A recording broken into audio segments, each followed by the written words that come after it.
This is probably really predictable, but I'm a huge fan of The Lord of the Rings, Tolkien, and that kind of fantasy in general. Um, I like it because it constructs an alternate reality. One of the main objections I do have, however, to the whole thing is the way in which it splits the universe into good and evil.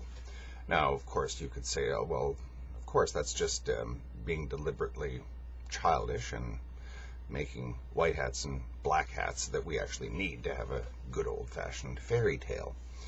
Well, I think that The Lord of the Rings is a lot deeper than that, and it tends to deal with what I suppose one might call the Manichaean or the Catholic sort of view of the universe, in which the universe is actually made up of that which is good and that which is evil. You go into Lothlorien and the elves are good. You go into Mordor and the orcs and Sauron and that sort of thing. These are bad. These are evil things, evil beings.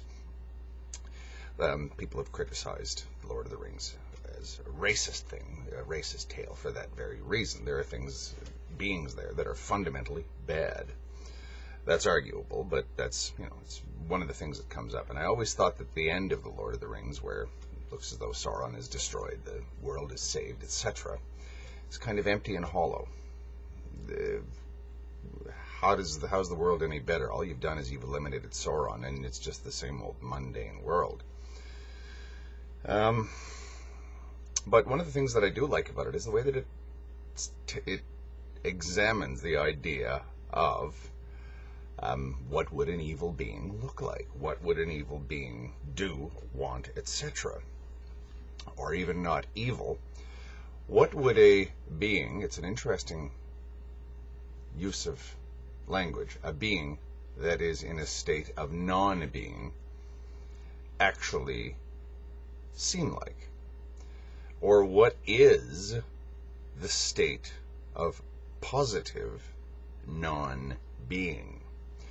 In other words, you have consciousness, but you have no conception of being itself. You are perceiving things. You are existing as a conscious entity, but there is no sense that you are even remotely capable of being alone with yourself. The elves are portrayed as people or creatures or whatever, who want to be more than almost anything else. The world around them is nothing more than a distraction from their blessed sort of utopian state of just existing. All that they want is to just be, and they're getting fed up with Middle-earth because Middle-earth is becoming a complicated place to live in, and they don't want the distractions of having to deal with things like Sauron and orcs and trolls and stuff like that. So they're leaving. Now I've had enough of this. And as a consequence, the elves sort of look a little bit sterile to us. Sauron is sort of the example, the counterexample of non-being, and he's actually described that way in the scene in which Frodo looks into the mirror of Galadriel, and he sees Sauron for what he is. I'm just going to read a little quote here off my phone. But suddenly, the mirror went altogether dark. Frodo's looking into this mirror, sort of a crystal ball, as dark as if a hole had been opened in the world of sight. In the abyss, there appeared a single eye that slowly grew until it filled nearly all the mirror. So terrible was it that Frodo stood rooted, unable to cry out or to withdraw his gaze. The eye was rimmed with fire, but was itself glazed, yellow as a cat's, watchful and intent, and the black slit of its pupil opened on a pit, a window into nothing. A window into nothing. You get the sense that it's a positive nothingness. It's not just an absence of something. It's an actual, positive, tangible nothing. It's consciousness utterly devoid of being. There's nothing more than will and will to act upon other things. And one would assume that it's not just, I guess you'd say, Nietzsche's balanced will. In other words, we have a will to make other things suffer. We have a will to control other things. We have a will to acquire things to ourselves, riches, possessions, power, etc. But we also have another will where we have a will to spread goodness or tenderness or joy or love in the world. That's at least what I get out of Nietzsche. It's we have many different wills. We have wills to life, we have wills to joy, etc., but we also have wills to power and all that kind of thing.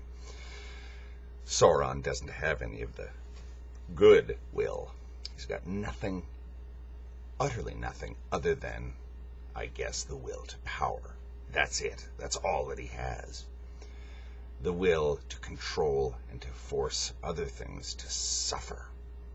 Now Tolkien's trying to say that this is an evil state, or maybe not an evil state, but a very disruptive state that needs other beings to fight. But one would assume that Sauron is a very powerful being who has lost some sort of sense of what he actually is. The mouth of Sauron forgot his own name, one of the Black Númenóreans. He couldn't even remember what his name was. He only existed to serve Sauron. In other words, he was an utter and total slave to Sauron's will. So he was another victim of the loss of being. Sauron himself had no being whatsoever. He was a positive nothing, who only existed in as much as he could act on other things. His own being itself was not sufficient.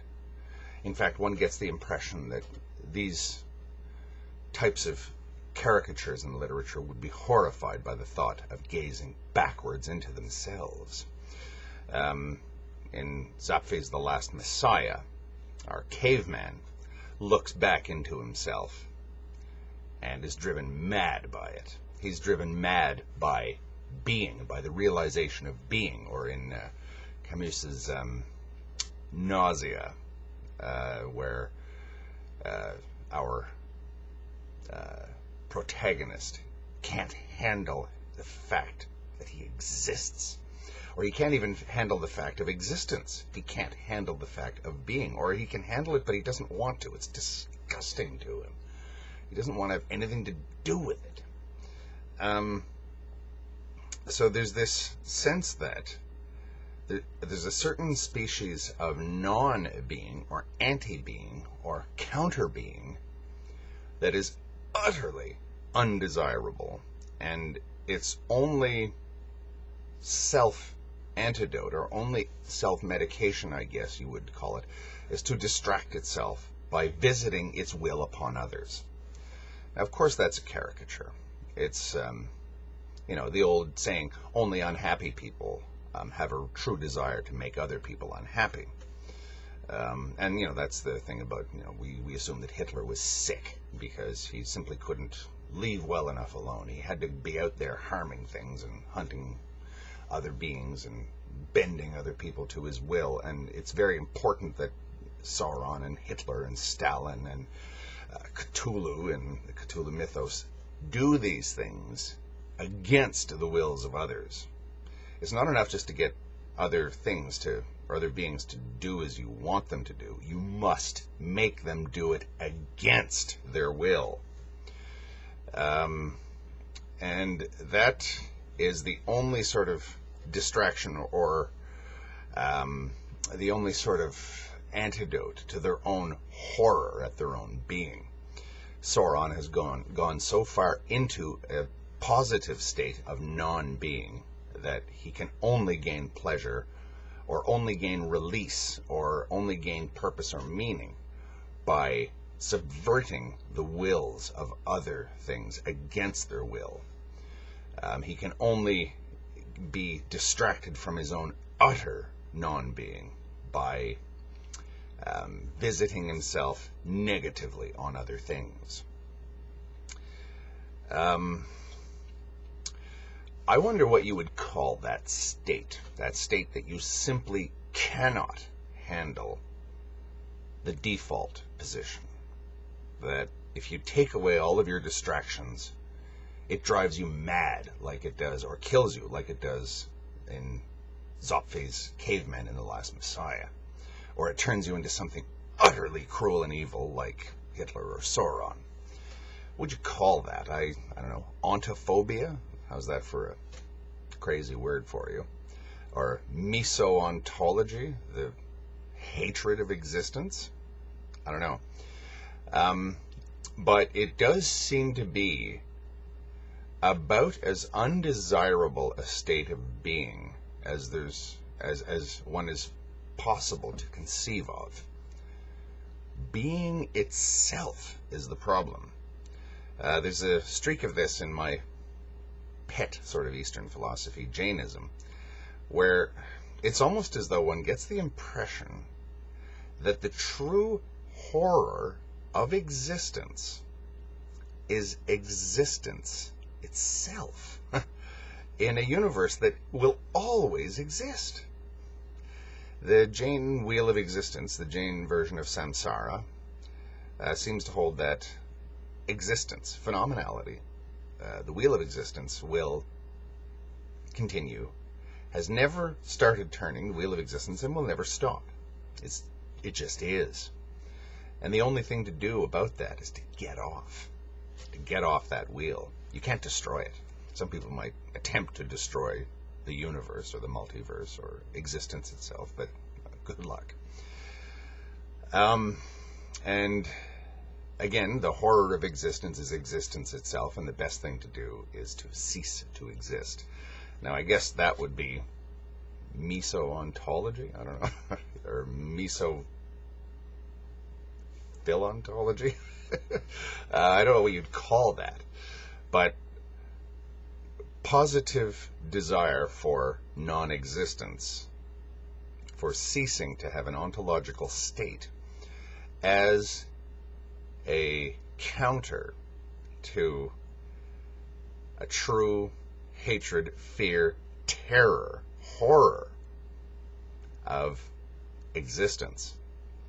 You see, when in The Call of Cthulhu by H.P. Lovecraft, when the sailors go off to that rock and they find Cthulhu in his cave, or in his tomb, or whatever you want to call it,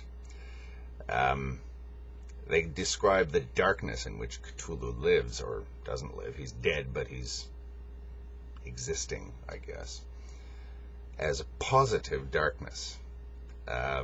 A darkness that has an existence beyond the mere absence of light. And that is a really good metaphor, if you ask me, and it's very similar to Sauron. The positive,